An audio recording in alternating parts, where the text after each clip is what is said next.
You ready? Go ahead and turn around. Stand right there. Fix up. You can't see. What do you want from me? I'm just gonna put you places. Okay. There you go. All right, you stay there. Okay, let's talk about your low bar squat. So if you look here, we've set up the bar, and if you watch, I'm gonna turn Vic around here. He's gonna walk straight up to the bar, and you'll notice this hits him right in the middle of his chest. It's not up here at his throat, okay? So we want that position so that when you unrack the bar, you're not on your tippy toes trying to get in and out of the J hooks, which are these things right here, okay? So make sure that that bar hits you right in the middle of your sternum here. If it is too high, go ahead and move it down, adjust it accordingly. And if you start squatting and realize I'm on my toes, go ahead and make that bar adjustment. It's not safe, okay? So now that the bar is set up, all right, the first thing that we're gonna do for a low bar squat is he's gonna back up just a step right here, and he's gonna place his hands on the bar first. So he places his hands on the bar. And you'll notice Vic is not wrapping his thumbs around the bar, okay? The only time I really want you to do that is if you're having a mobility problem, which you and I will talk about. But as a generality, if possible, I want thumbs on top of the bar all together, okay? Now, Vic is going to step under the bar in order to seat it right on his back, right? And if you look here, see how nice and straight Vic's wrists are? He's not flexing his wrists and extending his wrists. There's a nice smooth line from his knuckles all the way to his elbows, okay? And you'll also notice that if you see his hands, it's like a ramp. If you look at my hand, you see how there's a ramp on his hands?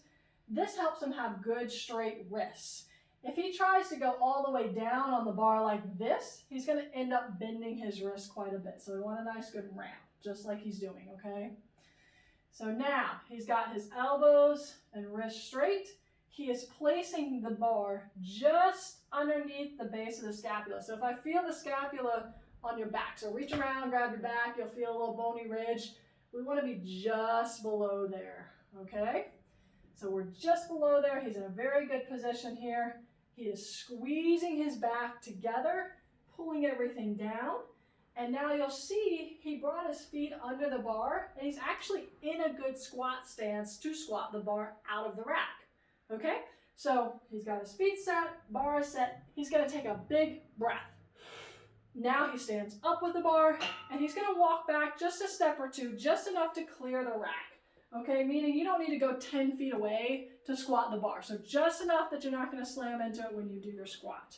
All right, so again, like we talked about earlier, heels are under his shoulders, his toes are out 30 degrees, nice and straight, back is nice and tight. Eyes are forward and down about 10 feet in front of him, so he's not staring up at the ceiling, okay? And he's going to squat down by taking a big mouth breath in, filling up his core, holding the breath all the way through the rep, and then doing his squat. So he's gonna take the big breath and squat all the way down and drive up, go. Good, now he resets his breath, good. And he's gonna breathe in again. All the way to the bottom, you're gonna feel a big stretch and right back up. Good, and let's do 3 more just like that. Big breath, here, and drive. Good, 2 more. Yep, and notice how his eyes stay nice and steady. Last one, his knees get pushed out, eyes stay steady. Now when he goes to rack the bar, he's gonna walk all the way straight in, all the way in, all the way in, slams into the rack, and now squats down, and that's how we wanna unrack the bar. Don't get me coming out, Vic. Don't get in the habit of trying to like put the bar in and put the bar in, just walk straight in and rack the bar.